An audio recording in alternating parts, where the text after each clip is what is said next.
তো আমার খুড়া আর খুড়িরা, আশা করি তোমরা ভালো আছো। তো আমাদের এখানে ফুটবল খেলা হতেছিল, তো সেই গেছলি টুকু দেখতে। তো সেখানে ভিডিওটা বানানছিলি, আর ভিডিওটা পোস্ট করা হয়নি, তো আজকে ভাবলি যে পোস্ট করে দিই।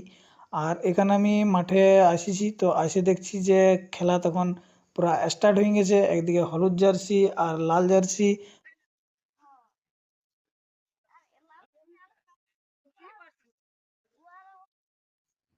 তো খেলা দেখতে দেখতে আমি একটু দোকান দিকে চলে গেছিলি। আর দেখো এখানে পুরা পাঁপড় ছাঁকছে দুজনে মিলেই, পুরা গরম গরম পাঁপড় একদম।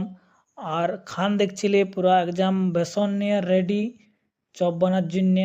তো বলি যদি একটা পাওয়া যায়, তো এই কমিটির রুমটা একটু ঘোরাঘুরি করছিলি, তো নাই দিলেও একটাও। তো ঠিক আছে, চলো এখান गजब থেকে बेइज्जती। খেলাটা একটু দেখি। তো বন্ধুরা, চলো দেখা হচ্ছে পরবর্তী ভিডিওতে।